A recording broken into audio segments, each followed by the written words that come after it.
Good morning, guys. How we doing today? Can you guys hear me? Man, we are doing good. Absolutely wonderful, Good. Oscar. Yeah. Absolutely. Well, detail industry world, as you guys can see, we have Bob Phillips on this morning with Rennie Doyle to talk about branding, rebranding, and business and life and how that all works. So, Rennie, without further ado, let's formally introduce the guest today. Sounds good. Well, I mean, I don't think that Bob needs to be introduced to too many people. You know, he's been a staple in the industry for a long, long time. Is the P&S brand has been around for well over 60 years. Bob really, there's a reason he's on talking about branding. A dozen years ago, changed a 50-year-old company. You know, him and Dave had a vision, and we want to talk about that, and then bring it back down into kind of small business terms. So, Bob, welcome. Good morning. How are you? Thank you, Rennie. Absolutely incredible, man. I'll Oh, tell you, you. I'm you happy to be on this morning. Yeah. you look good. Look at that lighting. This new Zoom thing, it's like crazy now. The cameras are so good. Yeah, it's You can unreal. make soft focus, depth of field. It kind of makes us old guys look just a little bit better than we actually look, right? Yeah, So, I don't know. I don't know. I don't think it's played out too well for me, but that's okay. I'm yeah. beautiful on the inside. We've had a long relationship. We met, almost 20 years ago. It's hard to believe. We won't tell that story again. We've probably told it too many times, but Right. I really want to talk about the branding side of it because I think that, people are so fearful, whether you're starting out, brand new or you're looking at a rebranding. And, P&S did that in a big, big way. And I want to talk about that and then bring it back in. But before we start, I want to lead in with this. Do you remember a discussion? This wasn't on the notes. Sorry, I just thought about this. Like I always carry a I mark. can't believe you go off topic, I Rennie. know, I know. But we had to talk about this, Bob, of God, why would this was probably 5 years ago.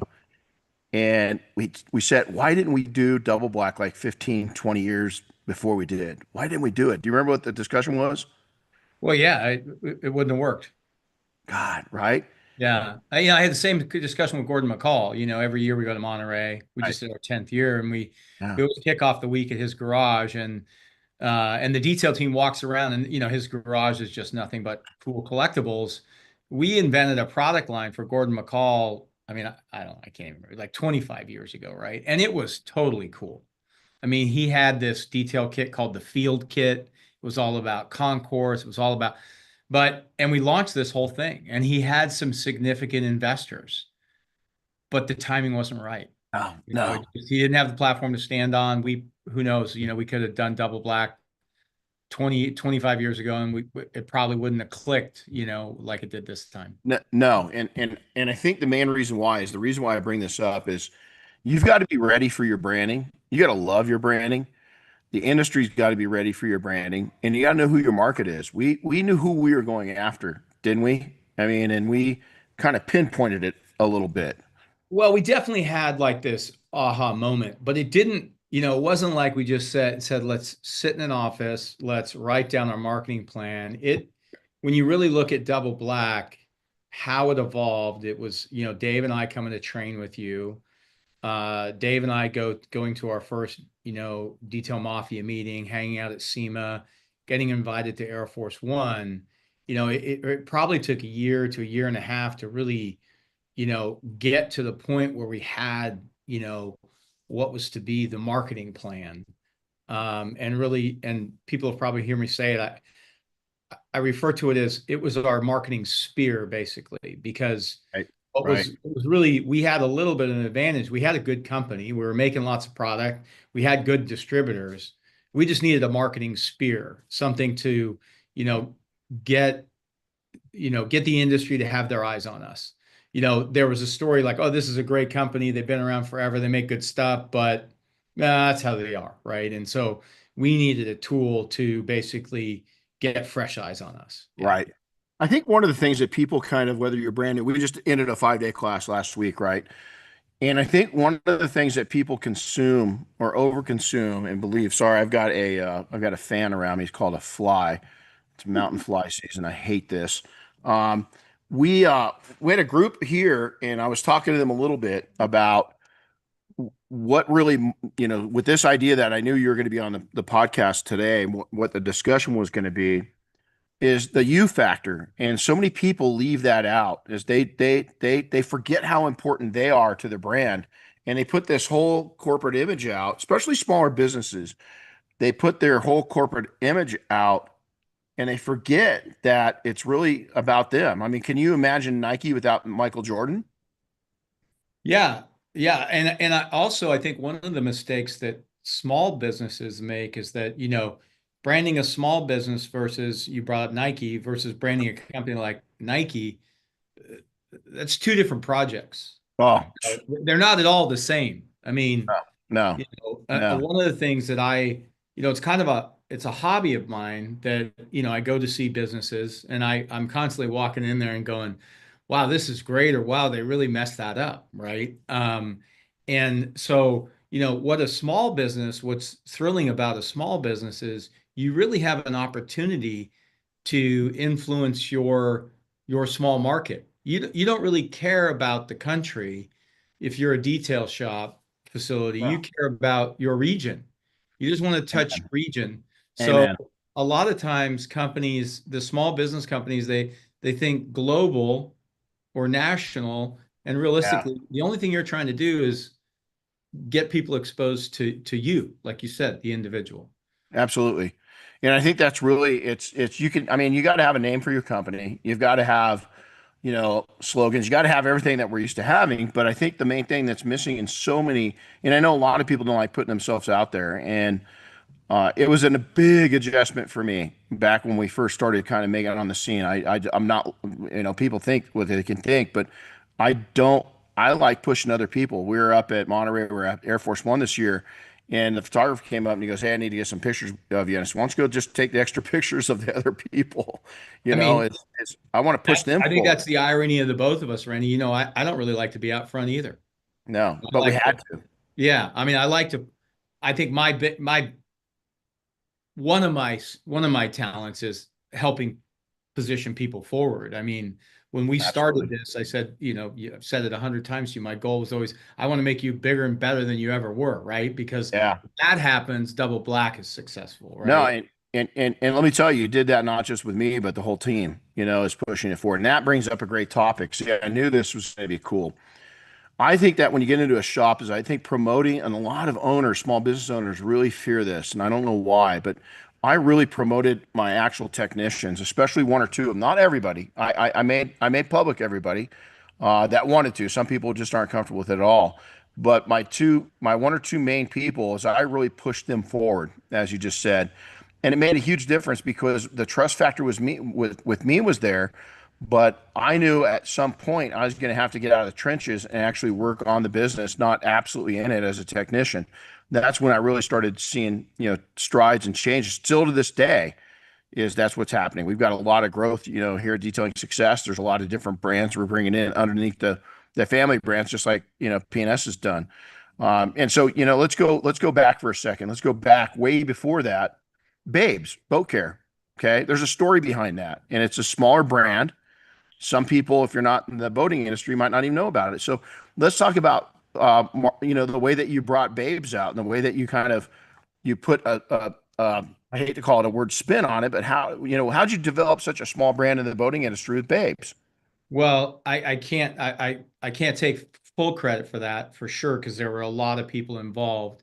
Our the P and the chemical portion, the P&S portion, was the products themselves that Dave could develop, and then we had that platform to put it on. It was my cousin Stephanie and her partner Debbie Fletcher at the time that really said, hey, Debbie did her MBA project on creating a retail automotive brand for P&S.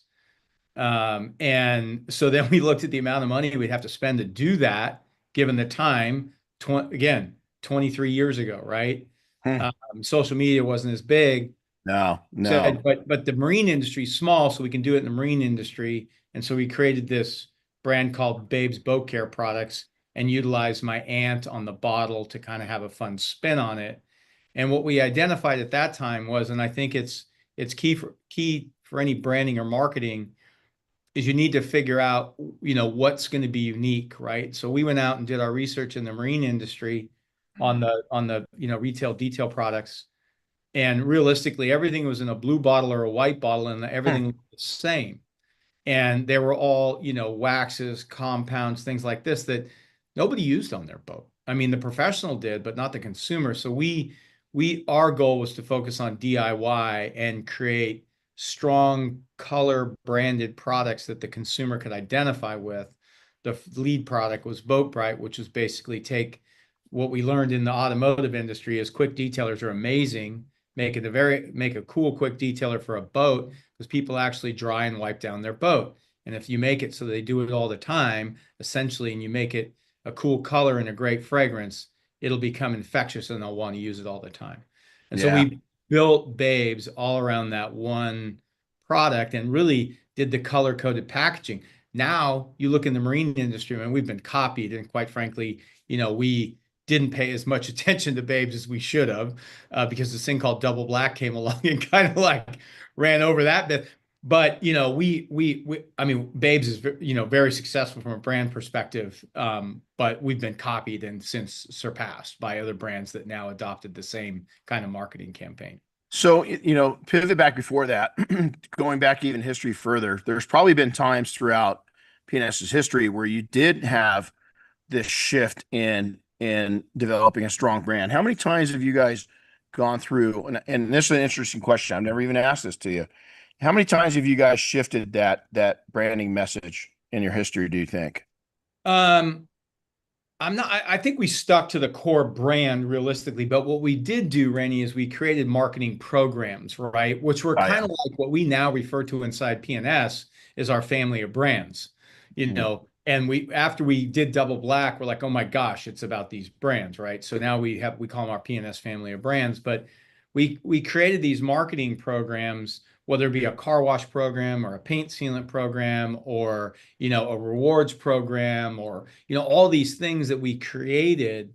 But what I quickly learned about our business in general and our category of business is that our distribution partners were controlling our success or failure of our programs, whether they wanted to do them or not.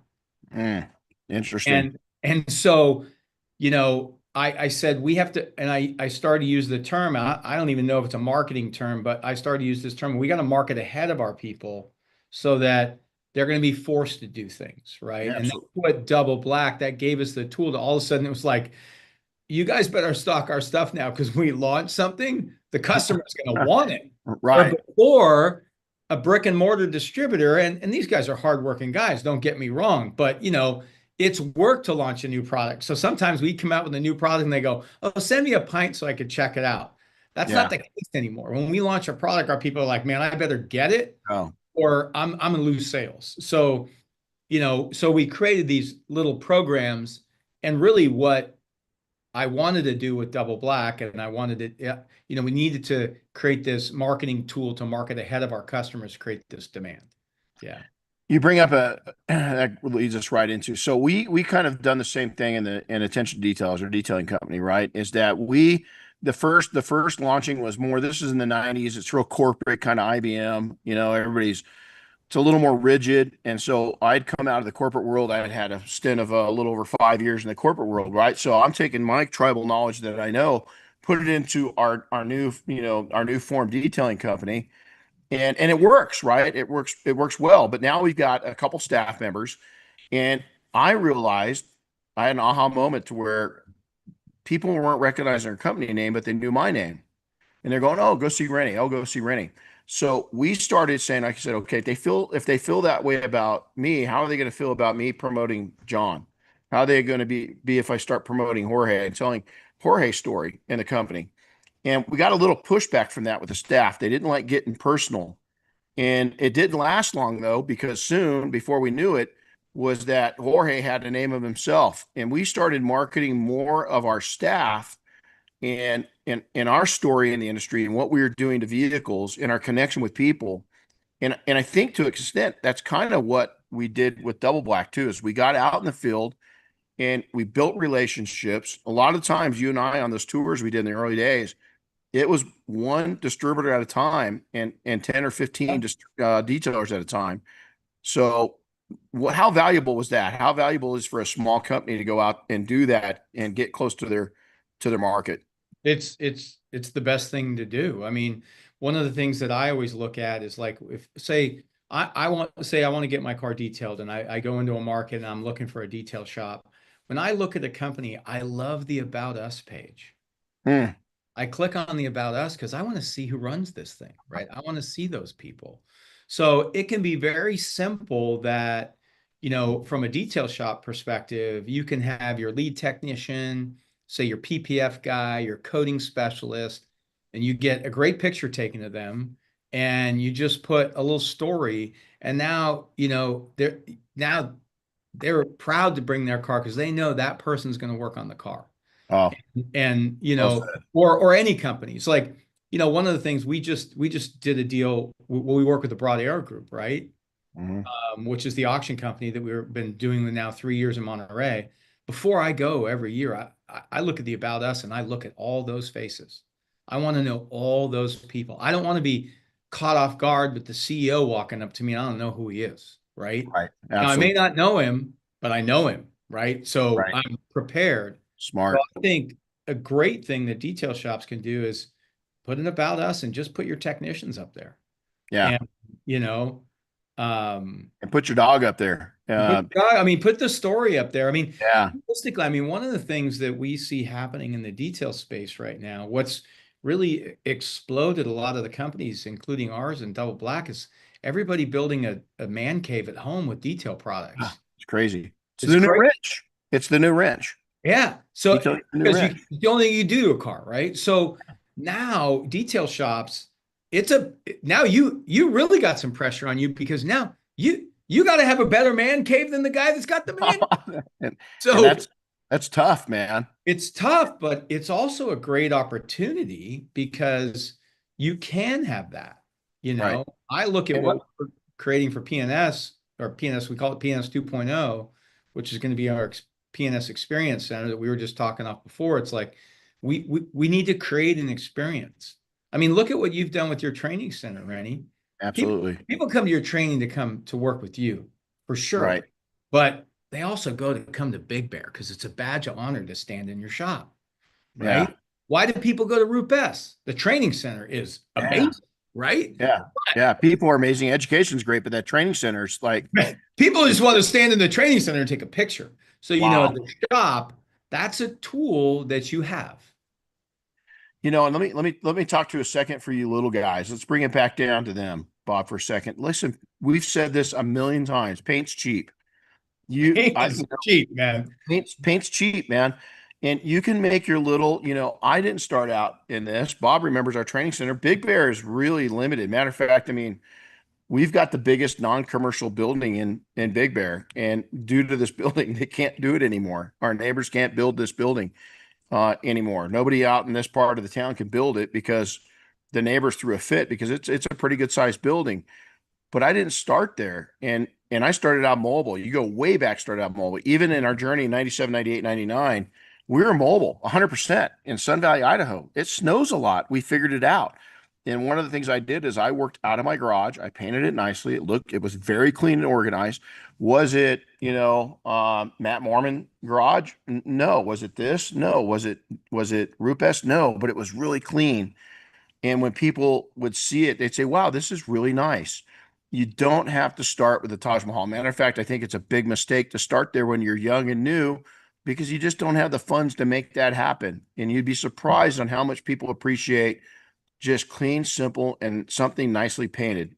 I mean, Rennie, so probably 5 years ago, 4 years ago, we started doing business with Matt Mormon, who, I love Obsessed Garage. I think Matt's, total cool guy character, he right? is. He Uh, is. and he came to PNS and he brought his camera. And I was like, this is we blend stuff. We've been in this building for 30 something years. I'm like, let's not go to the corners, right? Oh, yeah. You know what Matt said to me? He said, Bob, people appreciate authenticity, There you go. right? There, So yeah. it doesn't have to be I mean, huge. It let doesn't me, have to be, hey, people think if I mean, well, things have changed, but we have 65,000 square feet here, and it's, but it's not an oil refinery. And people think sometimes these places are oil refineries. You go, we're a microbrew, right? Yeah. But Yeah. That's a great way to look at it. people still to this day, like the number one watch things for detail product companies is product being poured into a bottle Hmm. or the tank mixing, right? Or Right. we brought the international distributors here. We did that distributor experience. You remember that? And I Yep. said, we're going to have them make a batch of product. They Right. they love that, right? So, I mean, I think the authenticity of a detail shop, is really cool. Obviously, it's got to be clean. It's got to be good looking. You got to paint it, but it doesn't have to be huge. It just has to have it has to have your vibe, right? Absolutely. And I told somebody that so much of my, I only waited 50 years to get in the shop, right? We owned another shop and for a while, and it just wasn't this shop. This shop's just got we one cabinet at a time. While I'm looking around it, there's big signs up in here that came from our Now you first. got to get rid of some cabinets, Rennie. Yeah, yeah, no. You got too much stuff.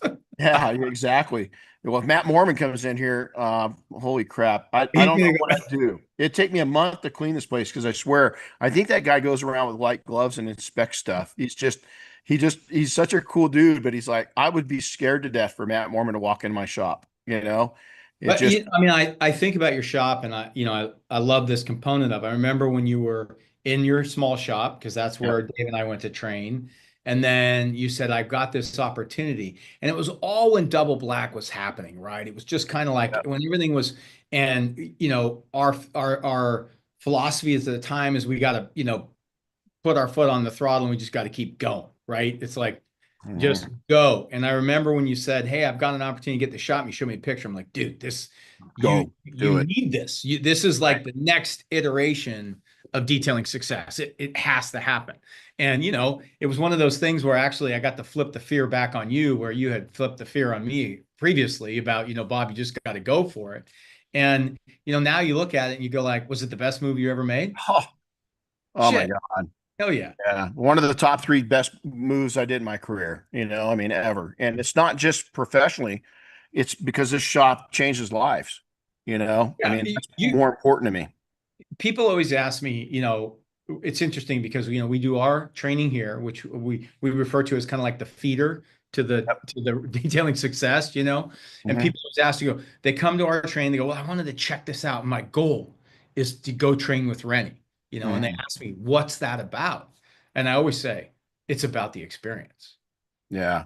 It's It's about, about the whole thing. It's it's not, about, it's about working your ass off for 60 to 70 hours, yeah, it's about, getting in there and doing it. And, Yeah.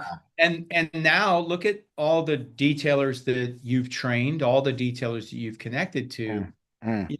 literally for the majority of them, it's a badge of honor.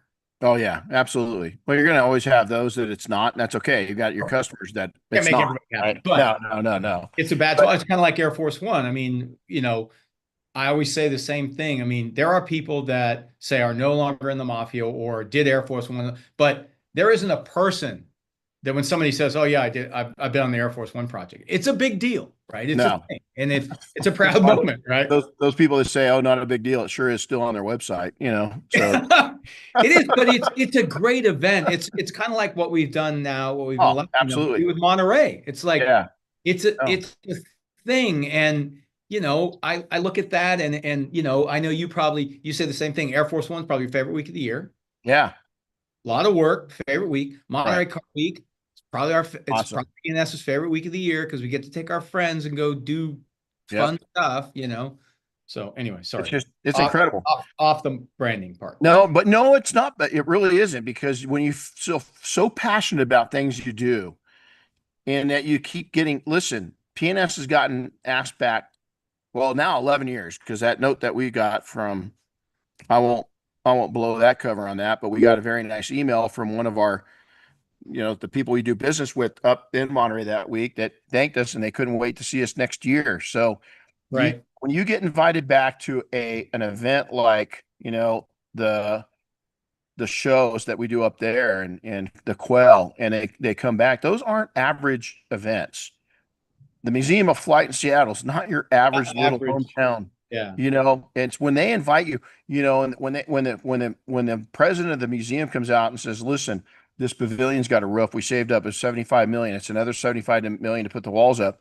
You all, the Detail Mafia, are the walls for us until we can spend the 75 million to build it out.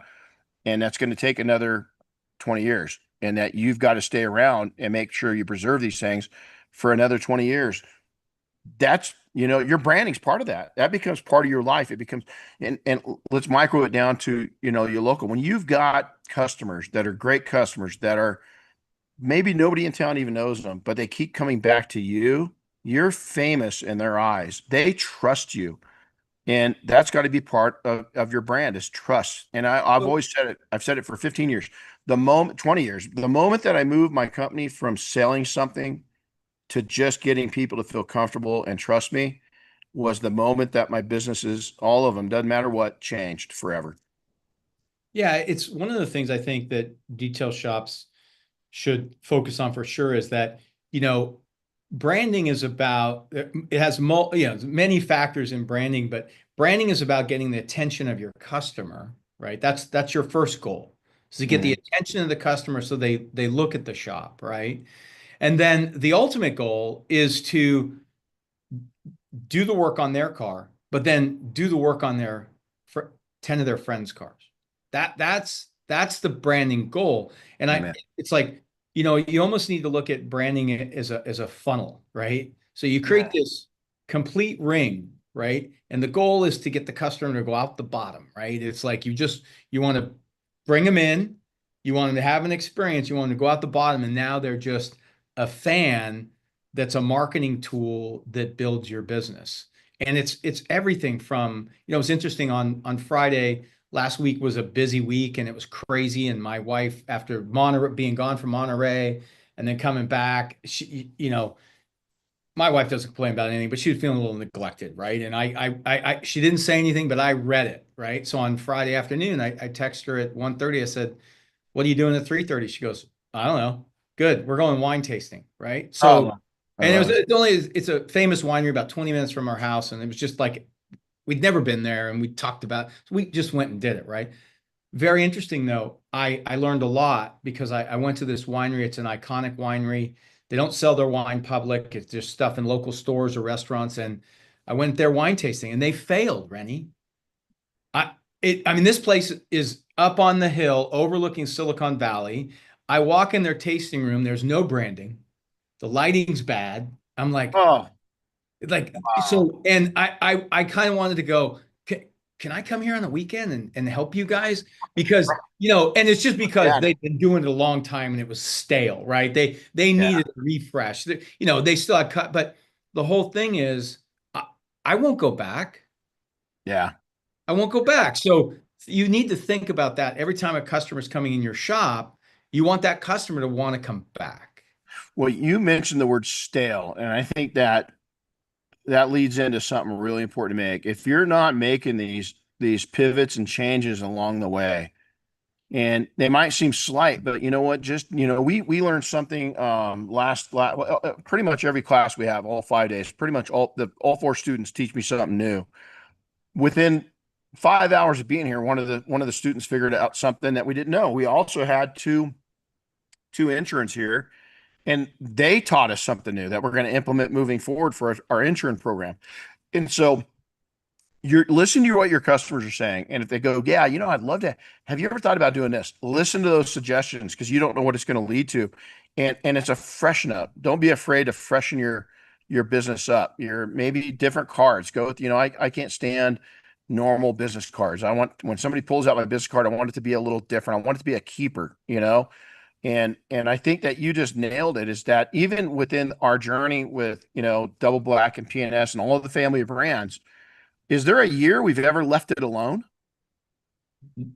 No, maybe this year a little bit because we got a lot going on, but even then we've launched new products and stuff like that. You can't leave it alone. And one of the things that's interesting, you brought up something, pain is cheap. Like, do you know that there's a fragrance with fresh paint? Mm-hmm. Mm. Be associated with being clean. So you got a waiting room that hasn't been painted for 2 or 3 years. Yep. and it looks okay. You clean the carpet, you add fresh paint, you shuffle the furniture around. Your customer is going to walk and go, wow, Look looks at this. new, right? I mean, those are like little things. And I know people do this to me all the time in PNS, and I'm sure they do it with you in your play. Why are you wasting your time redoing that? I'm like, no, it's not, because that's your problem. You think it's a waste of time. It's not a waste of time, because I'm trying to keep something fresh, right? New, Amen.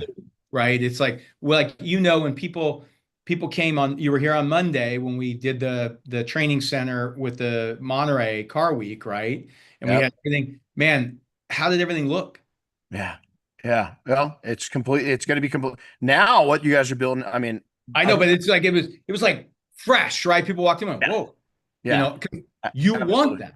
You Right. you want it, you want to make some sort of impression. Yeah. Absolutely. And you know what, make it, I love the subtle change idea. Even again, going back with, you know, I'll tell you, this is kind of a hot topic right now is Cracker Barrel, the restaurant chain, right? I don't know if you've been following that, Bob, but they changed their logo.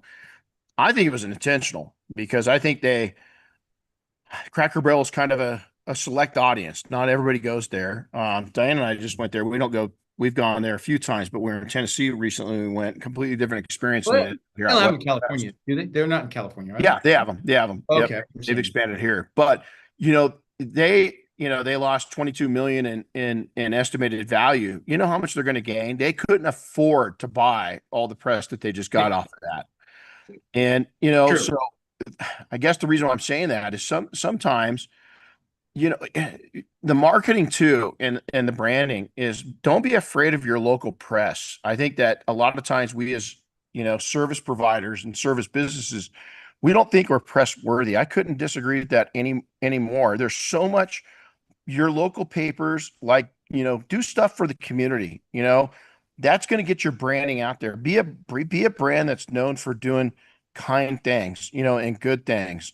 And I think that's so valuable. So, hey, Bob, do you mind? We're going to take a halftime real quick and for about Oh, 30 nice. Yeah. seconds. So I want to talk small talk real quick. Just last week's 5 day. What an amazing group of people you guys are listening. I'm so proud of what you did and how you came together. These complete strangers at different levels, a couple brand new guys that never even touched tools before, and that it progressed up in experience. And I just want to thank them. If you're listening, thank you so much for being the professionals you were. We've got here next month the Extreme PPF 5 day. It's going to be 4 days of hands-on, 1 day of business. We only have 4 more 5 days left in the year, so there's not many slots left because a lot of them are already taken. So if you want to get in this year, let us know. This is exciting. We started this year a brand new paint correction clinic that's 3.5 hours long, and this one down at Gloss Lab down in Victorville, California, sold out. We'll say 48 hours, but it was less than 48 hours. All 20 spots are taken. We've got more of these clinics that we're going to be announcing. We're going to put more of those on in Southern California this year. So it's a lot of fun. And then we got a huge announcement coming in the next week or two. So stand by for that. So let's go back over, Bob. I just left off where I was going to do. So when you've done these shifts, what did it do for your external culture? And then how did the external culture accept, I already know the answer to this, like Double Black, when we brought that in, that was a big move, right? How did the external culture, like the distributors handle it? And then what about internal staff? You've got to deal with these things and not, people hate changes. So what was kind of the take on that? And then what was the reality? Well, I think, when we first launched Double Black, I mean, one of the famous stories is one of the first places we showed it was a company that we did business one down in Texas. And they said, you're just rebranding your stuff. Why are you doing this? Right. This is a complete waste of time. And they're the same products you've always been selling. And you and I both know some of them were, some of them weren't, but, so we kind of got initially like, what's this about? Right. Right. Then once we started driving sales, right, we Mm-hmm. started driving success for our distributors, they bought in quick, real quick, Real quick. real quick. And so, and that was the goal, right? That, like I said, that was a marketing spear. They want to get ahead of our distributors and help those guys sell because they're working out there on the truck all day long or a store or whatever. and they see one customer at a time. Wouldn't it be great if all of a sudden a customer would walk in the store and go, oh, you got PNS, or you've got, Malco, or you got Autumn, just a brand, right? So you want them, for us, it was of course PNS, walk in the front door and go, oh, you guys got PNS? I mean, wow, they're finally here. That kind of stuff, when I hear that, it's like, check, we that was a success, right? So but that took a while. It didn't happen, overnight. It took a while. It took basically, Rennie, it took you and I going out on the street and tell the story. Yeah, It really did. We did the NorCal tour, we did the SoCal tour. I mean, it was you and I.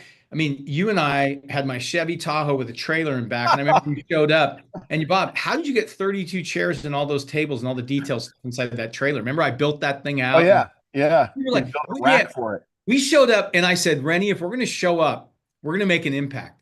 We showed up with what? A sound system. I had Rennie on a Madonna mic, right? I go, if we're Oh going to yeah, show up, yeah, yeah, I think you hated it, but I'm yeah. like, no, we got to do this. So we had a sound system, we had a tent. If we're going to, we have an opportunity to make an impression. So the chemicals were all out, everything was laid out. So when the detailer showed up, they were like, oh my God. And so what came out of that was, don't want to give away the secret sauce, but it's like, hey, if you're out there going to go demo, you're a detail shop and you're going to show up somewhere, you show up turnkey. You don't rely on anybody else's stuff. And I know Mm, you've learned this too as a trainer. You guy goes, he tells you, I got everything. You right. fly across the country, you get there, and that guy's got shit, right? And you're like, okay, I got to make magic out of nothing. I mean, that's what trainers do. We make magic out of nothing. But realistically, you want to set yourself up for success. So when we did this road tour, it was like, we're making an impression, not just about that the products work, but we made the impression of, here's the brand. By the way, it's pretty cool and impressive. We also focus on system detailing, right? Interior, exterior paint. We focused on that, and the goal was to make everything easier. And we basically had to hit our distributors over the head with this new idea. But once the light bulb went on, then they were all in. They couldn't get enough of it. But we had to go on the road and show it. You did, and it's the same thing you're gonna have to do back down micro. Is that you're gonna have to show it to your. It's gonna change. I remember when we went from again back to a factor of trust, and then we said, okay, people are connecting with us as a company. I've told this story a couple times. I haven't told it in a long time, but one Thanksgiving is that I decided, Darren. So this was 2004, so 21 years ago. We I decided to take a family photo for our newsletter, and so we went out in front of our new little house and had a little, blue spruce pine tree. And, it was like a 2,400 square foot house. So it wasn't a tiny house or anything. And I took the picture and we put it in our newsletter and we sent it out. And this is when electronic newsletters were really starting to just kind of really get popular, right? And I remember that our phone started ringing. I was pushing gift cards. And Bob, people were saying, "Oh my God, I can't believe your little family." And so I went out. Nan, one of our best customers, she bought $2,200 gift cards, $2,200 gift cards, and I almost fainted. Right, and this was within 48 hours of sending this thing out. When I got out there, she's like, "Yeah, your little family, and it's growing, and the baby, and your little house." And part of them is they realized, and I do this. I don't know if you do this. I think you do. When I see somebody young, somebody comes out to give us a proposal, windows, we just had the windows replaced in our home. This was a young guy hustling. And as he's sitting in the house, he comes in, he put shoe covers over his shoes, and him and his sidekick were going through the house, and they're very polite. And he goes, "Oh, excuse me, I got this, my wife." He took the call, and so the wife was calling him to remind him about a baseball game or something like that. Was going on with one of their kids. And he goes, "Yeah." He says, he told her, he says, "Yeah." He says, "I'll get out here as soon as I can. I might be a little late." Well, I knew right then and there it was about a kid. I said to the guy, I said, "Listen, run through this real quick. Come back in the next day or two and present. Let's go over the proposal then. Get you whatever game you're going to. That's more important. Who did I give the work to? I understand the struggle. Don't be afraid to tell people. You don't have to put your family out there because they might not like it, and sometimes it can be dangerous. But letting people know that you're local, your family, that you support. You got kids in Pop Warner, that you got kids in Little League, that you support all these actions, that you're a coach. don't be afraid to be human and humanize yourself with people, because for me that's a magic wand. I love helping families out, and I think a lot of people don't tell that side of the story. Yeah, for sure. I was just making a note.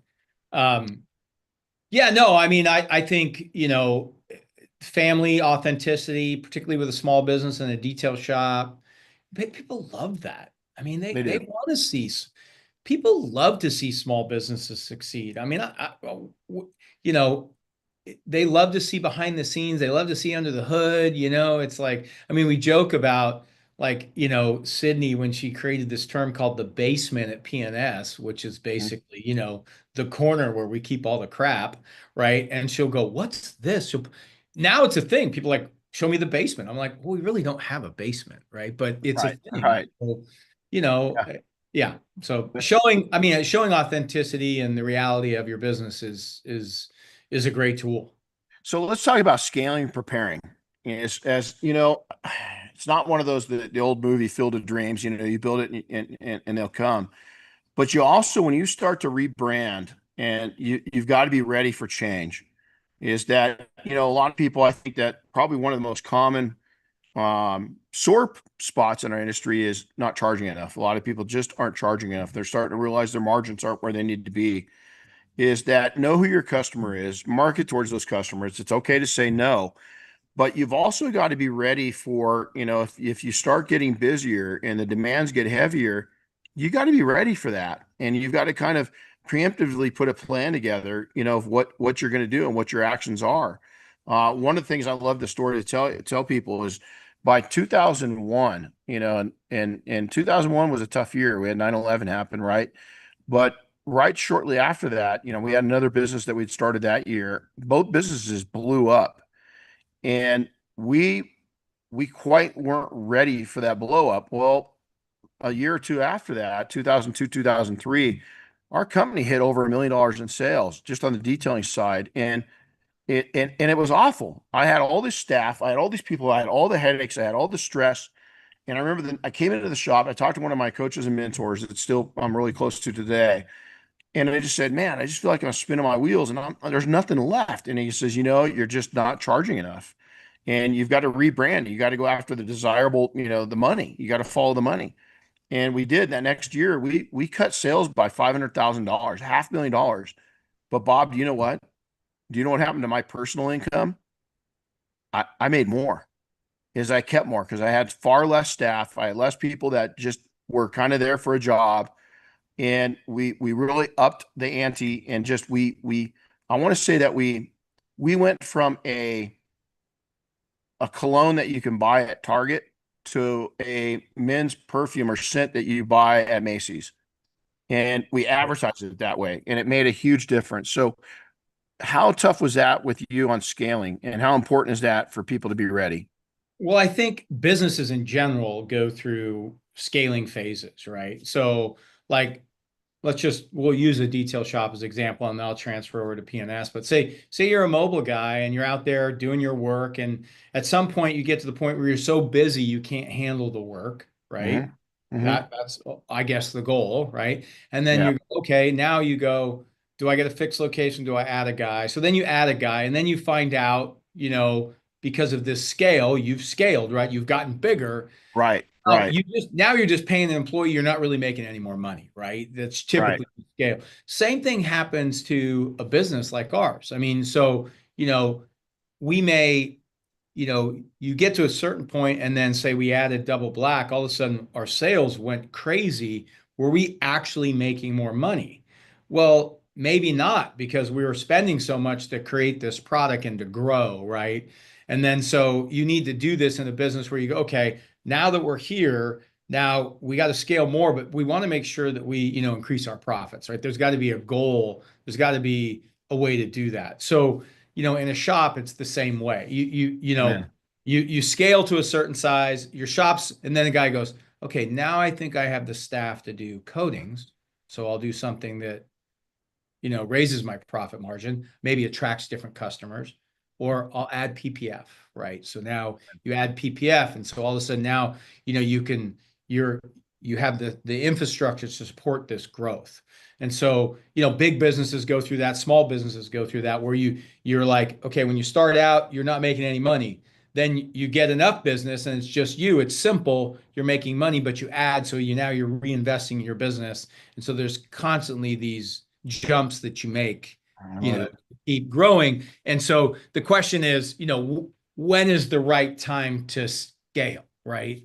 And a lot of times what happens is businesses in general get stuck. You get to a point you're like, you can't see because you're working so hard. You use this term all the time, working, in your business, not on your business. And so, and it's the hardest thing to do. I mean, we all get lost working in our business. It happens. And one day you go like, okay, so today I'm going to work on my business. I can't work in it. Right. And that's just the reality. So, then you got to ask the question, do I mind working in my business? Is Right. that really my goal? Maybe my goal is just to keep this thing kind of real and not have all the headaches. And, there's an equalizer in your branding that if you're just so slammed, raise your prices, it sounds ridiculous, but if you're consistently over a 12-month period, 2, 3, 4 weeks out, you're probably ready for a price increase. Maybe leave your existing good customers alone, but all your new customers coming in, maybe raise that, because I think there's value to that. I would rather pay more for good quality than pay less for less quality. So let me ask you this: cost versus rewards. Would you do it all again? Um, you know, Absolutely, Rennie, I would. The one thing I would have, every business goes through phases, and I think it has to do with, I started in this business as a young guy, and my first 10 years were just on a truck, working in the city of San Francisco, working for my dad. But at the same time, we were adding distributors, and then we had this vision to build this new facility that, we're in now, that we recently closed 60 days ago because we moved stuff to Southern California. But I wish that there was not a 10 or 12-year period where we just kind of coasted. Mm. I wish I would have started not double black, but maybe, working on my business a little bit earlier. Because there was a time there where, well, I had young kids, right? And so it was about family and PNS was successful and we were doing our thing, we were making product and we were working on programs, but probably should have had a bigger vision 10 years prior to double black. Gotcha. Yeah. So, Yeah. Yeah. but no, I do it all again. I mean, I love what we've done. I love the connection we have with the industry. I love the friends, people know me. It's not about sales, man. It's about relationships. It's about connecting with detailers and making friends. And then that other stuff happens. Absolutely. It's not, I'm not about I'm not the guy that's going to walk into some guy's detail shop and go, how come you're not using some of our stuff? That's like the lamest thing that anybody could ever do, right? I dig Yeah. it. I dig it. So, we're kind of going to wrap it up here, but something a little off topic is what do you like to, I mean, I know what you like to do. Obviously you're a pretty fit guy, but you and Yvette, the family, got grown girls now, what do you do for fun? What's your off thing when Bob goes home that puts a smile on your face? So my favorite thing is family workout. Love it. So literally, and because I think people get entertainment out of that. So literally, my 24-year-old daughter and my wife and I will show up and we'll work out together, in a fitness class or something like that. And it just puts a big smile on my face. Mhm. That I love. Just traveling, right? Getting out, seeing things. I love being in we have a great house, nice property, nice, I love being in the yard, entertaining, just hanging out. Love going to the lake. We have a lake house, go water skiing. It's good stuff. Although I haven't done a lot of that lately because I've been busy. But Been yeah, busy. Well, that yeah. goes right into, ATG. We're all part of a big family now.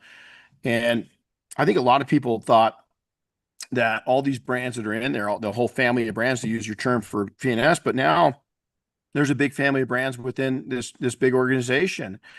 And from the outside looking in, and I'm an insider, there, but I mean, we've been able to really maintain, our culture, and there's adjusting, right? And we're still in an adjustment period. We're still new into this with a lot of changes rolling down this year. But how's that been? Coming into a big company and now being the CEO, what's that been on the branding side of things? I think the biggest challenge is people assume that things are going to change, right? And I think the biggest challenge that we've had is, letting people know that, the products are the same. That's our goal. It's always been our goal. It's definitely a goal inside ATG, but the customer social media, I see it on social media. Oh, they've just become, X, and it's still, they're still Dave's products formulated by Dave working with the team. I mean, all that is still happening. The new products come from Dave, so that's, I think, been the biggest emotional challenge is, people just,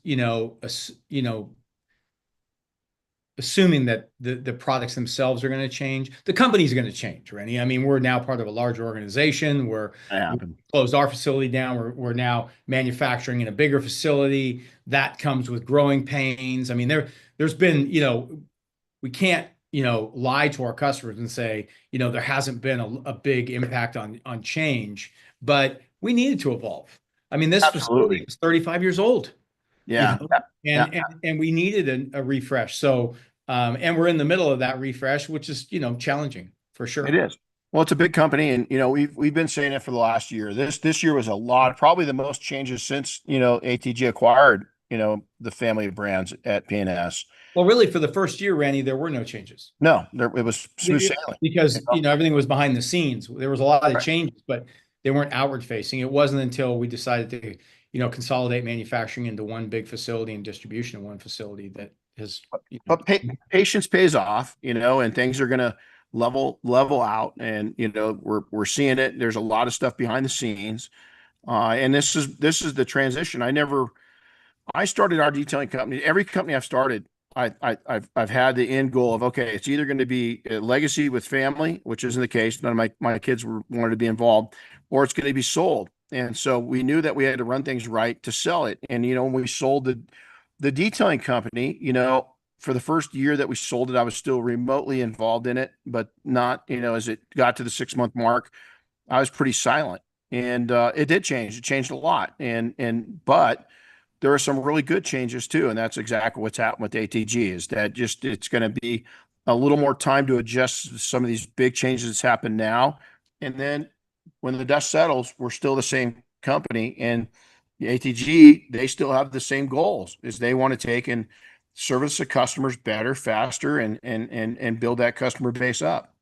well, I mean, they acquired PNS because they wanted to grow it and they want Absolutely. to continue its success. I mean, you don't, so but that's, I think that happens with, this is like the next phase of our growth. Mhm. Um, and it's been challenging. I mean, you can remember when B Maker took off, Rennie? Oh I man. mean, and people have heard this story, but Dave and I go, oh, well, we're going to come in tonight and make a batch to catch up. Hmm. Next thing you know, we're coming in, 3 and 4 nights a week, and we're coming on the weekends. We're like, uh, we got to think differently now, right? We got to think scale. And Right. we hadn't experienced that before. And then that trickled down to, the top 10 products. Yeah. Yeah. It's So good. Yeah. that scaling and growth, I mean, when you look back 8 years ago, 7 years ago, there was a time where it was like, well, oh my gosh, we couldn't handle it, and so every company goes through this process, which is There's a there's yeah. you said something at the beginning, is that there's a lot of Matt Mormon shops out there now, these garages, right? These personal workspaces that professionals have, that they're detailing their rides, their friends' rides. It's not about them being professional, it's about them being hobbyists. That's created so much demand on manufacturers across the industry that I've got a pretty good ear with a lot of different manufacturers, and a lot of people are having adjustment issues. Is they're adjusting to this new demand. It doesn't go away like it used to. We used to be able to take and count on kind of November getting here, December getting here. and it would go dead for 3, 4, 5 months. Now the deadness is not what it used to be. And so it's been a catch up process for the industry, not just companies, but the industry. So you, Bob, you Just to talk about that, about the garage thing real quick, yep, Randy, I know you want to, one of the things I think is so cool about now having a detail shop or a detail operation, and even for our business and your business, is what we do is known now.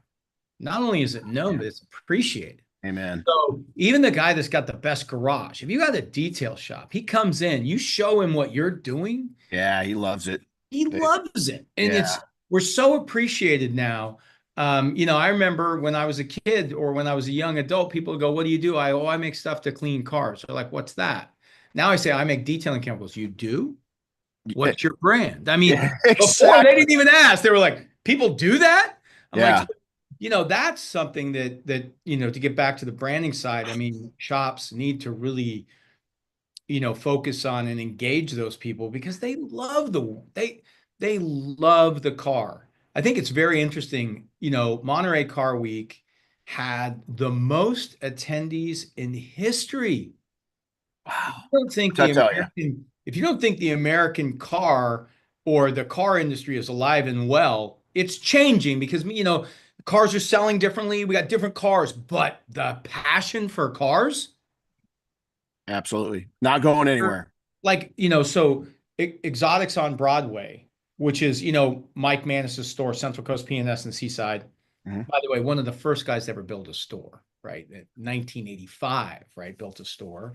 But Exotics on Broadway, 50,000 people My gosh, on wow! that little I street. hadn't heard that. It's like, Wow. so, and the parking lots, so that's something that our industry this is just on fire right now. No, Care for cars, optics, people loving cars, and I will tell you this, when you come to Monterey Car Week, the combustion engine is not dead. no, it's doing quite You don't well. see a lot of electric cars. It's Yeah, about fuel, noise, and power. absolutely, absolutely. Yeah. Yeah, it's not going anywhere. No. I think it's sparked a kind of demand for better combustibles, and it's also a demand for better electric cars. Oh, I yeah. think Yeah. that's in hybrid, so it goes both ways. So you've done a fantastic job of branding, rebranding, designing, and kind of working our way through all of that, for the last decade. What's your closing advice? You've got a good ear and a good eye on the industry. What would you tell, the small shops listening right now about their branding? What should they be looking at? Never stop looking at your brand. I mean, realistically, always step outside your business and, or one of the guys that we love is Justin Labato. And I remember when we met Justin, he gave his first presentation at an IDA thing. And after he was done, the first thing he did, he says, "Okay, how can I improve?"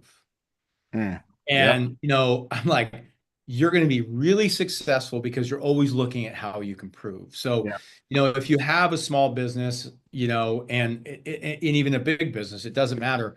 You always have to be looking how you can improve.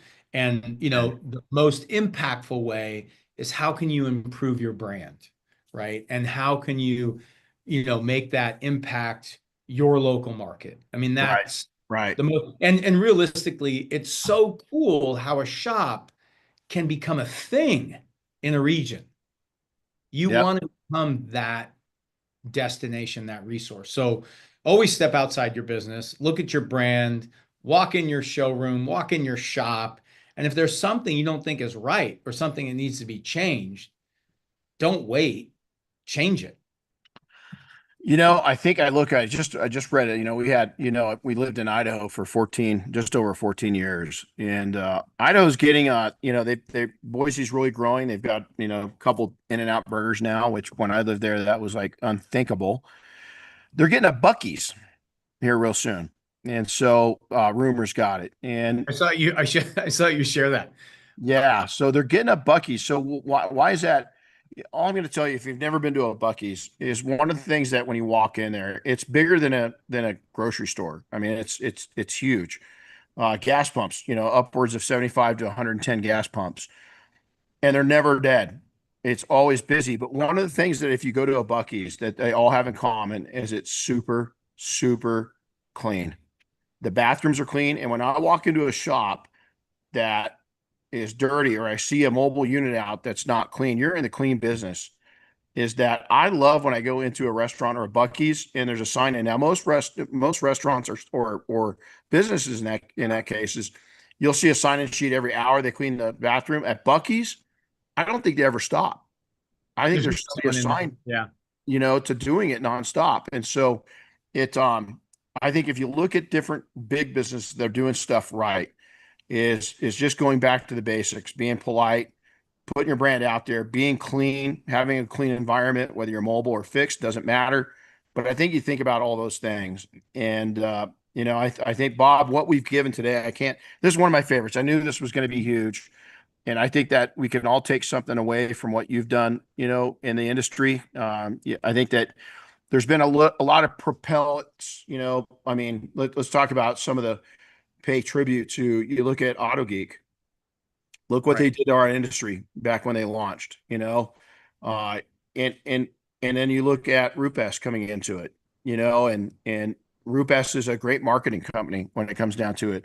I think that you can throw P&S into that too, is I think that the significance that you've played in the industry of bringing up that awareness to the industry is huge. So to have you on here is quite amazing, and I'm honored. And so I how do love it.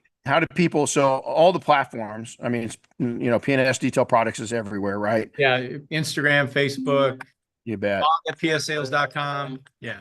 And we've got a lot of events going on with Team Double Blacks all over the country, and we're excited to get in front of you, the detailers, and even the pro consumers. We love y'all. It doesn't matter. We all have something in common.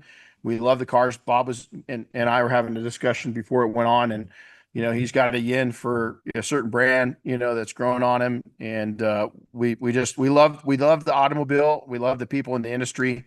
So, Bob, thanks for coming on. It's been an Yeah. honor to have you here, and we're excited about the next chapters. And Yeah. So, and then just to close, Rennie, real quick, remember when you're out there, you don't have to do 5 things on your business. Change one at a time. hey, well, that's And just change wow. one at a time, because it's easy to get overwhelmed. I can't do 10 things. You can do one thing, right? You do. So, Well, I don't think there's any better way to end this thing, because that's great advice. One little thing, and it could just be your wardrobe. yep. Something simple. Doesn't matter. Bob, go have a great, powerful day. Thanks for coming on. Everybody, thanks for listening. And we'll talk to you soon. We'll see you soon, Bob. Thanks, Rennie. See ya.